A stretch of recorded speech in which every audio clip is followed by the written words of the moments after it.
नमस्ते गाइस, जय हिंद। कैसे हो आप लोग सब। आज हम लोग बात करेंगे बिटकॉइन के बारे में एंड क्या इंडिया को बिटकॉइन को लीगलाइज करना चाहिए या नहीं करना चाहिए। देखो ऐसा है, बिटकॉइन होता क्या है, कैसे वर्क करता क्या है क्या नहीं है, उसके ऊपर हज़ारों वीडियोस यूट्यूब पे हैं। मैं उन चीज़ों में मैं नहीं जाऊँगा क्योंकि बिटकॉइन जो है 5-6 साल से चल रहा है। बहुत बहुत लोग उसको ले रहे हैं। बहुत आजकल हाइप भी चल रही है कि अरे बिटकॉइन इतना बढ़ गया उतना बढ़ गया, वॉटेवर जो भी है। बट आज हम केवल इस मामले में बात करेंगे कि इंडिया में जो पिछले 3-4 साल से चल रहा है, कभी लीगलाइज हो रहा है, कभी नहीं हो रहा है, कभी कोर्ट कुछ कह रहा है, कभी आरबीआई कुछ कह रही है, कभी आरबीआई गवर्नमेंट को बोल रहे, गवर्नमेंट आरबीआई को बोल रहा है। एक्चुअल में क्या हमें बिटकॉइन को लीगलाइज अभी करने की ज़रूरत है या नहीं है, आज हम इसके बारे में ही बात करेंगे। मेरे हिसाब से बिटकॉइन को जो है लीगलाइज 2024-25 से पहले इंडिया को नहीं करना चाहिए। ये मेरी अपनी राय है।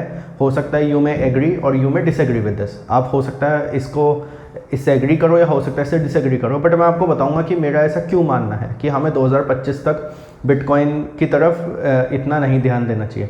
अब आप सोच रहे होंगे कि मैं बिटकॉइन के अगेंस्ट में क्यों हूँ, या फिर मैं ये क्यों कह रहा हूँ कि हमें 2025 तक बिटकॉइन नहीं लाना चाहिए इंडिया में या लीगलाइज नहीं करना चाहिए इंडिया में। देखो यार, ऐसा है, इंडिया में ना बहुत सारी कुछ ग्रास रूट की प्रॉब्लम्स हैं जिसको हमें पहले सॉल्व करना बहुत ज़रूरी है। जब तक हम उन प्रॉब्लम्स को सॉल्व नहीं करेंगे तब तक हम एक वर्चुअल करेंसी, एक क्रिप्टो करेंसी को इंडिया में लाना अफोर्ड नहीं कर सकते। अब मैं आपको 5 ऐसी चीज़ें बताऊंगा जो इंडिया को करनी ज़रूरी है अगले 4 से 5 साल में 2025 तक, ताकि हम लोग फुल्ली रेडी हो जाएं बिटकॉइन को लीगलाइज करने के लिए। पहली चीज़ होगी साइबर एजुकेशन। साइबर एजुकेशन एक ऐसी चीज़ है जो हमारे देश में बहुत ज़्यादा कम है। साइबर इलिटरेसी भी आप बोल सकते हो कि साइबर इलिटरेसी बहुत ज़्यादा है हमारे देश में।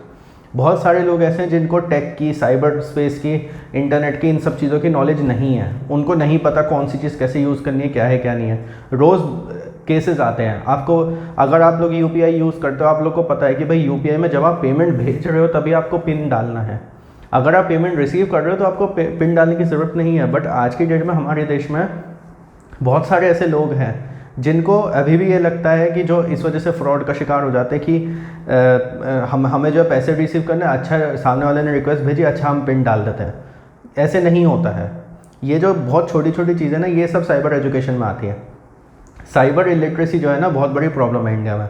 एंड जब आप इतने ग्रास रूट लेवल पे इतनी बेसिक सी चीज़, यूपीआई यूज़ करना, वॉलेट यूज़ करना, इन सब चीज़ों में जब हम ये सारी चीज़ें देखते हैं ना, तो हमें कहीं ना कहीं लगता है कि बिटकॉइन तो बहुत आगे की टेक्नोलॉजी है, हम उसके लिए पूरी तरीके से तैयार नहीं हैं अभी। तो साइबर एजुकेशन पहली चीज़ है जिस पे हमें ध्यान देना चाहिए।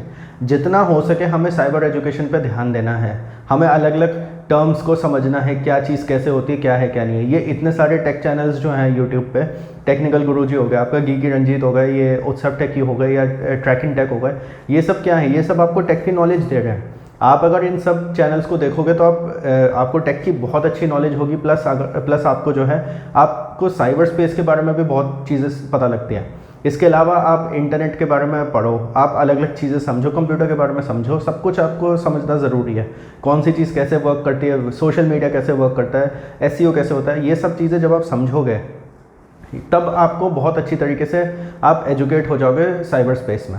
एंड जब तक ये साइबर एजुकेशन हमारे देश में सबको नहीं मिलती है, ऐसा नहीं हो सकता। देखिए, 5-10% लोगों के पास साइबर एजुकेशन हो या 15-20% के पास हो, उससे कोई फ़ायदा नहीं है। देखो 50% लोग इंडिया में ऐसे हैं जो आज की डेट में इंटरनेट से कनेक्टेड है। 50%। उन 50% में से फुल्ली अगर मैं कहूँ साइबर एजुकेशन अगर किसी के पास है तो मेरे ख्याल से ज़्यादा से ज़्यादा 10% लोगों के पास होगी।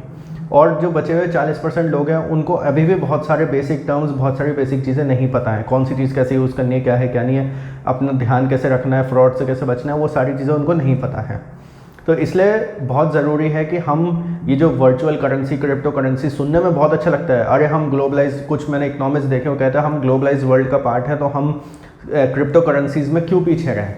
अच्छी बात है, हमें नहीं रहना उसमें पीछे, हम नहीं कह रहे कि हमें उसमें पीछे रहना है। बट पहले हमें कुछ अपनी ग्रास रूट वाली प्रॉब्लम्स ठीक करनी पड़ेंगी। जो भी देश क्रिप्टो करेंसी में आगे बढ़ रहे हैं, आपको ये समझना ज़रूरी है कि उनकी जो ग्रास रूट प्रॉब्लम्स है वो उनको ऑलरेडी 80-90% सॉल्व कर चुके हैं। जब तक हम उन प्रॉब्लम्स को 70-80% सॉल्व नहीं करते हैं तब तक हम क्रिप्टो में आगे नहीं बढ़ सकते। दूसरा पॉइंट होगा साइबर सिक्योरिटी। अब देखो, साइबर सिक्योरिटी जो है वो, इसमें आपकी हैकिंग आ जाती है, इसमें आपकी फिशिंग आ जाती है, बहुत सारी चीज़ें आ जाती हैं साइबर सिक्योरिटी में। साइबर सिक्योरिटी जो है हमारे देश की बहुत ज़्यादा वीक है, ये आप मानो या ना मानो, हमारे देश की बहुत ज़्यादा वीक है साइबर सिक्योरिटी। बहुत बार ऐसा होता है कि कोई सिस्टम हैक हो जाता है, किसी का डेटा लीक हो जाता है, कोई डार्क वेब पे कुछ कर रहा है, कोई डीप वेब पे किसी का डेटा चला गया, कोई कुछ हो रहा है, कोई कुछ हो रहा है, बहुत सारी ऐसी चीज़ें होती हैं। लोग कहते हैं हम VPN यूज़ करके ये कर लेंगे, वो कर लेंगे, फिर भी बहुत सारा चीज़ें ऐसी होती है जो लीक हो जाती है। कभी कभी साइबर फ्रॉड की वजह से जो है ATM का पैसा निकल जाता है, या फिर बैंक में से पैसा डेबिट हो जाता है, क्रेडिट हो जाता है, वॉटएवर। ये सारी चीज़ें बहुत ज़्यादा होती हैं। तो इसलिए हमें ज़रूरत है एक एथिकल हैकिंग वाली टीम की। जो एथिकल हैकर्स वो लोग होते हैं जो किसी ऑर्गेनाइजेशन के लिए भी काम कर रहे हों, या इंडिविजुअल्स के लिए कर रहे हो, या गवर्नमेंट के लिए कर रहे हो काम। एंड इनका मेन काम होता है जो क्रिमिनल्स होते हैं, जो साइबर क्रिमिनल्स होते हैं, उनसे सिस्टम को वापस हैक करके अपने जो भी उनके बॉसेस हैं, जो भी उनके कर्ता धर्ता हैं, उनको वापस देना। ये एथिकल हैकर्स का काम होता है। ये साइबर सिक्योरिटी आपकी मेंटेन करके रखते हैं। साइबर सिक्योरिटी के मामले में हम लोग अभी बहुत पीछे हैं। हम लोग को बहुत सारा काम करना है साइबर सिक्योरिटी में।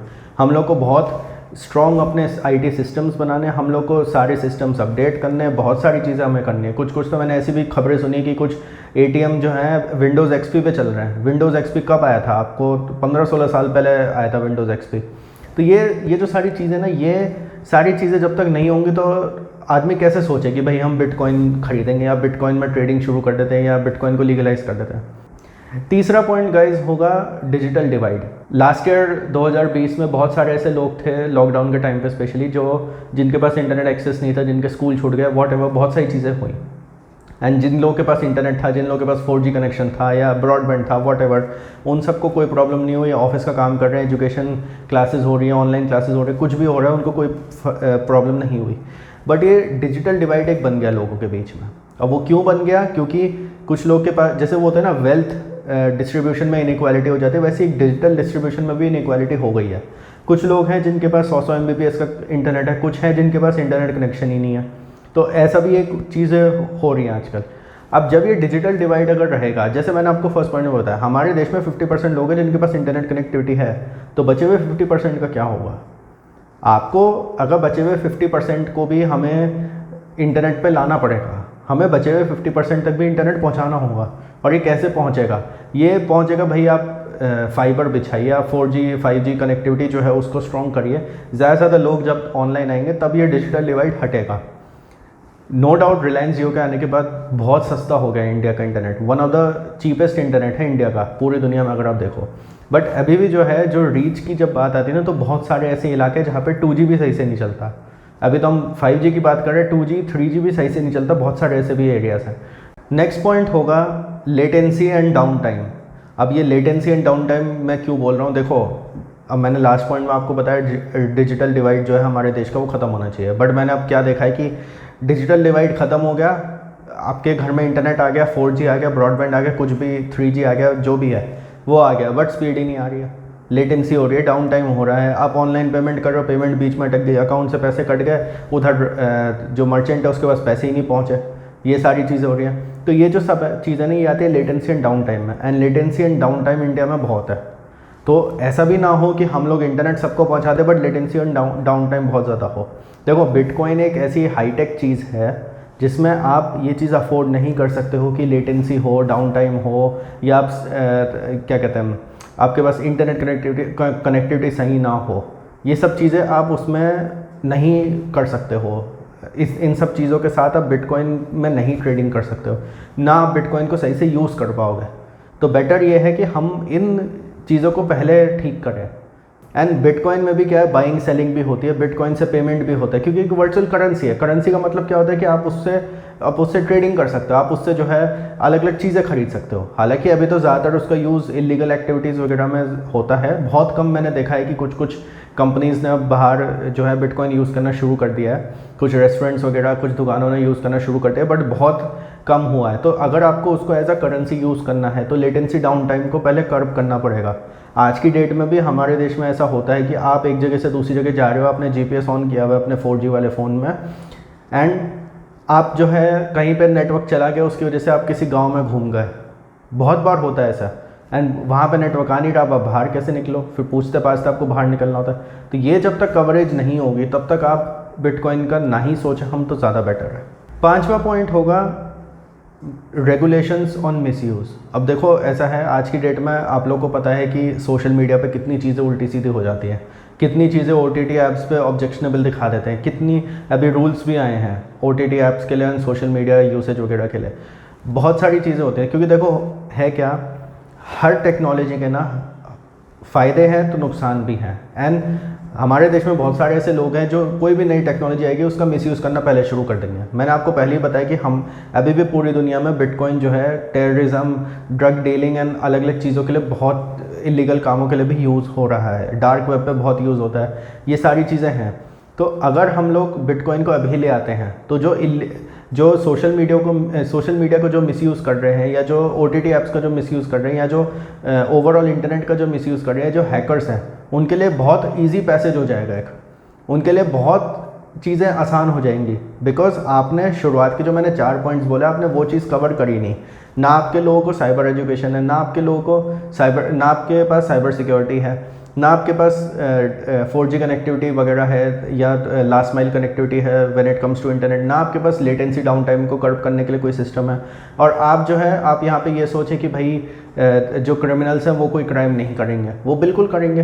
तो इसलिए जो है, जब भी हम लोग बिटकॉइन के लिए पूरी तरीके से तैयार हों, जब भी ये पहले 4 पॉइंट्स हो जाए, उसके बाद हमें रेगुलेशंस पे ध्यान देना बहुत ज़रूरी है कि बिटकॉइन का कैसे यूज़ हो रहा है, कैसा नहीं। ये सुनने में बहुत अच्छी लगती है चीज़ें कि भाई गवर्नमेंट को पता नहीं चलेगा, ब्लॉकचेन टेक्नोलॉजी ये वो, हमारे पास इंडिपेंडेंस होगी एंड ऑल दैट। बट जब भी मैंने देखा है ना, सोशल मीडिया पे आपको इंडिपेंडेंस मिलती है, उसका मिसयूज़ करने वाले लोग आ गए। OTT पे मिलती है, उसका मिसयूज़ करने वाले लोग आ गए। डिजिटल कंटेंट हो गया, यूट्यूब आप देख लो, हर जगह जो है मिसयूज़ करने वाले बैठे हैं। तो गाइज़ ये 5 पॉइंट्स थे। जब तक ये 5 चीज़ें नहीं होती हैं, मेरे हिसाब से बिटकॉइन को अभी लीगलाइज इंडिया में नहीं करना चाहिए। आई नो बहुत सारे लोग हो सकता है मेरे को इस बात पे क्रिटिसाइज़ करें कि भाई हम एक ग्लोबलाइज वर्ल्ड में रह रहे हैं तो हमें टाइम के साथ चलना है एंड ऑल दैट। बट देखो, ग्रास रूट प्रॉब्लम्स भी ज़रूरी है। जब तक आपका बच्चा 4वीं 5वीं क्लास पास नहीं करेगा, तब तक आप उसको 6ठी क्लास का इंटीजर या अलजेब्रा नहीं सिखा सकते हो। इसलिए जो है, जब तक ग्रास रूट लेवल पे ये सब चेंजेस नहीं आते, जब हम एक बार कहें कि भाई हमारे यहाँ जो है 90% से ऊपर लोग इंटरनेट पे कनेक्टेड है, 80% से ऊपर लोग एजुकेटेड हैं वर्चुअल वर्ल्ड के बारे में, इंटरनेट के बारे में, उसके अलावा हम जब कहें कि भाई हमारी साइबर सिक्योरिटी बहुत स्ट्रॉन्ग है, फायरवॉल्स हैं, ये है वो है, हमारा डेटा सब प्रोटेक्टेड रहता है, लास्ट माइल कनेक्टिविटी है, लेटेंसी डाउन टाइम कुछ नहीं है, देन इज़ द टाइम जब हम कह सकते हैं कि भाई अब हम बिटकॉइन को लीगलाइज करेंगे। एंड उसके बाद फिर हम रूल्स एंड रेगुलेशंस भी लाएंगे कि भाई अगर आप बिटकॉइन पे यूज़ कर रहे हो तो आपको ये करना है, ये नहीं करना है। तो आई होप गाइस ये वीडियो आपको अच्छा लगा हो, और कुछ आपको ऐड करना हो बिटकॉइन के ऊपर तो प्लीज़ कमेंट करिएगा, like this video, share it with all your friends. Thank you for watching the video.